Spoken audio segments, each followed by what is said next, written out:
Violetas en el cementerio presenta El abrazo frío de Mary Elizabeth Braddon. Él era un artista. Las cosas como las que le pasaron, algunas veces les pasan a los artistas. Él era alemán. Las cosas como las que le pasaron, algunas veces le pasan a los alemanes. Él era joven, apuesto, estudioso, entusiasta, metafísico, descuidado, incrédulo, despiadado. Y siendo joven, apuesto y elocuente, también fue amado. Él era un huérfano, bajo la tutoría del hermano de su difunto padre, su tío Wilhelm, en cuya casa él había vivido desde su temprana infancia. Y aquella que lo amó era su prima, Gertrud, a quien le juró que amaba a cambio. Pero, ¿él la amaba? Sí. Cuando por primera vez se lo juró, sí. Pero pronto se agotó ese amor apasionado. Y al final, ese raído afecto se convirtió en un miserable sentimiento en el egoísta corazón del estudiante. Pero qué bello sueño, cuando él tenía solo 19 años y había regresado de su aprendizaje con un gran pintor en Amberes. Ella y él vagaban juntos en los más románticos alrededores de la ciudad, con el rosado crepúsculo, o con la divina luz de la luna, o la brillante y jovial luz matinal. Ellos mantenían esto en secreto, ya que Wilhelm tenía la ambición de encontrar un pretendiente rico para su única hija. Esto era para ella una lúgubre visión frente al amor soñado. Así que se comprometieron, y estando uno al lado del otro, cuando el sol moribundo y la pálida luna naciente dividían los cielos, él puso el anillo de compromiso en el dedo de ella, en su blanco e inmaculado dedo, cuya delgada forma él conocía bien. Este anillo era bastante particular. Tenía la forma de una gran serpiente dorada, con la cola en la boca, el símbolo de la eternidad. Había pertenecido a su madre, y él lo reconocería de entre miles. Si se quedara ciego mañana, podría distinguirlo entre cientos con solo tocarlo. Lo puso en su blanco dedo, y ambos se juraron fidelidad, el uno al otro por siempre jamás, sin importar peligros o dificultades, en los pesares y en los cambios, en la riqueza o la miseria. Aún debían conseguir el consentimiento del padre para consumar su unión, pero ya estaban comprometidos y solo la muerte podría separarlos. Pero el joven estudiante, burlón de las revelaciones y entusiasta adorador de lo místico, preguntó: ¿puede la muerte separarnos? Yo podría regresar a ti desde la tumba, Gertrud. Mi alma regresaría para estar cerca de mi amor. ¿Y tú? Tú, si tú mueres antes que yo, la fría tierra no podría separarte de mí. Si me amas, tú regresarías, y nuevamente estos bellos brazos estarían alrededor de mi cuello, como lo están ahora. Pero ella le respondió, con un extraño brillo en sus profundos ojos azules: el que muere lo hace en paz con Dios. Allá son felices en el cielo, y no pueden regresar a la atribulada tierra. Solamente a los desdichados suicidas, los ángeles les cierran las puertas del paraíso, y esto provoca que los infaustos espíritus persigan a los vivos. Transcurrió el primer año de su compromiso, y ella se quedó sola, pues él se ha ido a Italia, por encargo de un hombre rico, para copiar a Rafael, Tiziano y a Guido, en una galería de Florencia. Quizás se habrá ido para ganar fama, pero no por ello es menos amargo, sino que se ha ido. Por supuesto, su padre extrañó a su joven sobrino, quien había sido como un hijo para él, y pensó que la tristeza de su hija no era más que la que una prima puede sentir por la ausencia de un primo. Durante ese tiempo, las semanas y los meses pasaron. Los amantes se escribían, primero muy seguido, luego con menos frecuencia. Al final dejaron de hacerlo. Cuántas excusas ella se inventó para él. Cuántas veces ella fue a la lejana oficina postal a la que él dirigía sus cartas. Cuántas veces ella esperó, solo para verse decepcionada. Cuántas veces ella desesperó, solo para tener una nueva esperanza. Pero al final, la real desesperación vino, y no se fue más. El rico pretendiente apareció en escena, y el padre se decidió. Ella tenía que casarse de inmediato, y la fecha de la boda se fijó para el 15 de junio. La fecha parecía abrazarle la mente. La fecha, escrita en fuego, danzaba permanentemente frente a sus ojos. Esa fecha, gritada por las furias, sonaba continuamente en sus oídos. Pero aún no era tiempo. Estábamos a mediados de mayo. Estábamos a tiempo para escribir una carta a Florencia. Era tiempo de que regrese a Brunswick, para tomarla y unirse en matrimonio a ella.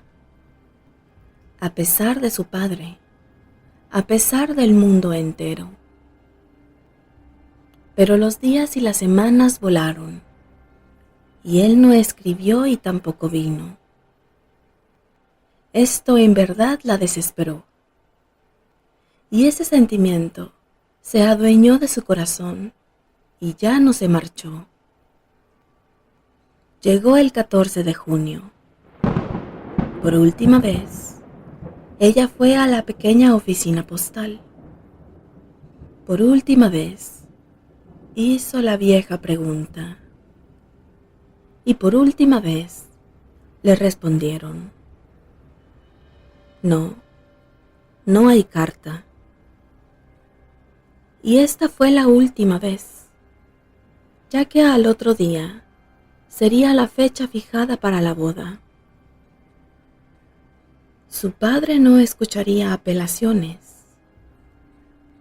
Su rico pretendiente no escucharía sus oraciones. Ellos no querían demorarse ni un solo día, ni una hora. Solo esta noche sería suya, y en esta noche ella podría hacer lo que quisiera. Ella tomó otro camino, uno que no lleva a su casa. Se dio prisa a través de algunas callejuelas de la ciudad. Pasó por un solitario puente, donde ella y su amado habían estado de pie frente al crepúsculo, mirando el cielo tornarse rosado y el sol caer sobre el horizonte del río. Él regresó de Florencia. Él había recibido la carta de ella. Esa carta, manchada con lágrimas, surcada de ruegos y llena de desesperanza, él la había recibido, pero ya no la amaba. Una joven florentina, quien había posado para él, lo había hechizado, y Gertrude había quedado casi olvidada. Si ella tenía un pretendiente rico, bien, dejen que se case con ese hombre. Mejor para ella y mucho mejor para él, pues el joven ya no tenía deseos de encadenarse a ninguna mujer. ¿Acaso él no tenía a su arte, su eterna novia, su constante mujer? De esta manera, él decidió demorar su vuelta a Brunswick, de manera que cuando arribara, el casamiento ya se hubiera celebrado, y así poder saludar a la nueva novia. Y los votos que hicieron, las ilusiones místicas, la creencia en su regreso después de la muerte, para abrazar a su amada, se fueron de su vida, se desvanecieron para siempre, esos sueños tontos de su niñez. Así que el 15 de junio entró a Brunswick, por ese mismo puente en el que había estado de pie, con las estrellas cayendo sobre ella, bajo el cielo nocturno. Caminó a través del puente. Un perro grande y tosco le seguía el paso, y el humo de su corta pipa, rizándose en forma de guirnaldas fantásticas, en el aire puro de la mañana. Llevaba su cuaderno de bocetos bajo el brazo, y atraído de vez en cuando por algún objeto que llamaba su atención de artista, se detenía a dibujarlos. Algunas hierbas y guijarros en la orilla del río, un despeñadero sobre la orilla opuesta y un grupo de sauces a la distancia. Cuando hubo terminado, admiró su dibujo, cerró el cuaderno, vació las cenizas de la pipa, volvió a llenarla con su bolsita de tabaco y cantó el refrán del feliz bebedor.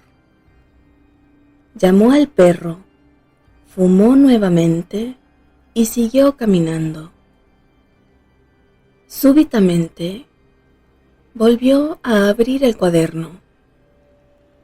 Esta vez le atrajo un grupo de figuras. Pero, ¿qué eran? No era un funeral, puesto que no estaban de luto. No era un funeral, pero había un cadáver en un tosco ataúd, cubierto con una vieja lona de vela, llevado por unos pescadores en su atuendo de todos los días. A unas 100 yardas de donde él estaba, hicieron un alto en el camino y tomaron un respiro. Uno se quedó parado a la cabeza del ataúd. Los otros se sentaron a los pies. Y de esta manera, él dio 2 o 3 pasos para atrás. Seleccionó su punto de vista y comenzó a esbozar un rápido contorno. Lo pudo terminar antes de que volvieran a ponerse en marcha. Pudo escuchar sus voces, a pesar de que no podía entender sus palabras. Y se preguntó, ¿de qué podrían estar hablando? Caminó hacia ellos y se les unió. Mis amigos, ¿llevan ahí un muerto?, preguntó. Sí, un muerto que fue echado a tierra hace 1 hora. ¿Ahogado? Sí, un ahogado. Una joven, muy bonita. Las suicidas siempre son bonitas, dijo el pintor. Y luego se quedó un rato fumando y pensando distraídamente, mirando la sutil forma del cadáver y los pliegues de la lona que lo cubría. La vida era como un hermoso verano para él, joven, ambicioso, listo, ya que aquello que parecía luto y congoja no parecía tener parte en su destino. Al final, pensó que si esta pobre suicida era tan bonita, él tenía que hacer un boceto de ella. Dio a los pescadores algo de dinero y ellos accedieron a remover la lona que cubría sus facciones. No, se dijo a sí mismo, yo lo haré. Él levantó la áspera, tosca y húmeda lona de su rostro. Y este rostro es el mismo que había brillado en los irracionales sueños de su juventud. El rostro que una vez fue la luz del hogar de su tío. Era su prima Gertrud, su prometida. Él echó un vistazo mientras respiraba profundo. Vio sus facciones rígidas, sus brazos fríos, sus manos cruzadas sobre su pecho helado. Y sobre el tercer dedo de la mano izquierda, el anillo, el mismo que había sido de su madre, esa serpiente dorada. Ese mismo anillo, que si se quedara ciego, podría reconocerlo con solo tocarlo. Pero él es un genio y un metafísico. El duelo y la pena no son para alguien como él. Su primer pensamiento fue la huida, una huida hacia cualquier otro lugar, fuera de aquella maldita ciudad, a cualquier lugar, lejos de la orilla de ese río espantoso, cualquier lugar libre de los recuerdos, lejos del remordimiento, a cualquier lugar para olvidar. Solo cuando su perro se echó a sus pies fue que se sintió exhausto y buscó sentarse en algún banco para descansar. Cómo le daba vueltas el paisaje frente a sus obnubilados ojos, mientras en su cuaderno el boceto de los pescadores y el féretro, cubierto con una lona, resplandecía por sobre la penumbra. Al final, luego de quedarse un largo rato sentado a un costado del camino, un rato jugando con el perro, otro rato fumando, otro rato repantigándose, mirando todo, como cualquier estudiante feliz y haragán podría haber mirado, aunque por dentro, devorándose la mente con un mismo pensamiento, el de aquella escena matinal. Recuperó la compostura y trató de pensar en sí mismo, ya no más en el suicidio de su prima. Aparte de esto, él no estaba peor de lo que había estado el día anterior. No había perdido su ingenio. El dinero que había ganado en Florencia aún permanecía en su bolsillo. Él era su propio maestro, libre de ir a donde quisiera. Y mientras seguía sentado en el costado del camino, tratando de separarse a sí mismo de la escena que vio esa mañana, intentando apartar la imagen del cadáver cubierto con la lona húmeda, tratando de pensar qué haría al siguiente momento, a dónde iría para estar lo más lejos posible de Brunswick y del remordimiento. El viejo carruaje vino retumbando y tintineando. Él lo recordó. Este iba desde Brunswick a Aquisgrán. Él le silbó al perro, gritó al cochero que detuviera su vehículo y brincó dentro del coche.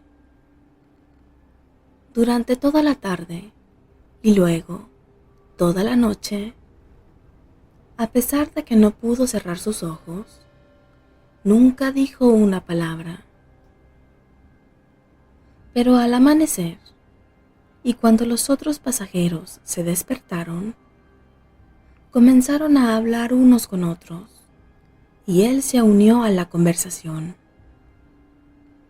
Les contó que era un artista y que iba a Colonia y a Amberes para copiar a Rubens y la gran pintura de Quentin Matsys en el museo. Recordó luego de hablar y reír bulliciosamente que cuando hablaba y reía de manera ruidosa, un pasajero, mayor y más serio que el resto, abrió la ventanilla junto a él y le dijo que sacara la cabeza. Recordó el aire fresco golpeando en su cara, el canto de los pájaros en sus oídos y los campos que se extendían hacia el horizonte frente a sus ojos. Él recordó esto y luego cayó en un estado inánime, en el piso de la diligencia. Fue la fiebre que lo mantuvo en el lecho durante unas 6 largas semanas, en un hotel de Aquisgrán. Él se puso bien y, acompañado por su perro, comenzó a caminar hacia Colonia. Nuevamente, era su antiguo ser. De nuevo el humo azulado de su corta pipa daba vueltas por el aire de la mañana, mientras él cantaba una vieja canción de la universidad que festejaba el buen beber, y de nuevo parando aquí y allá, meditando y dibujando bosquejos. Él era feliz y había olvidado a su prima, y así se dirigía a Colonia. Fue en la gran catedral que se quedó parado, con el perro a su lado. Era de noche. Las campanas habían terminado de anunciar la hora y dieron las 11. La luz de la luna llena iluminaba el magnífico edificio, sobre el cual el ojo del artista vagaba en busca de la belleza de la forma. No estaba pensando en su prima ahogada, ya que la había olvidado, y ahora se sentía feliz. Súbitamente algo o alguien por detrás suyo le colocó dos fríos brazos alrededor de su cuello y abrazó las manos sobre su pecho.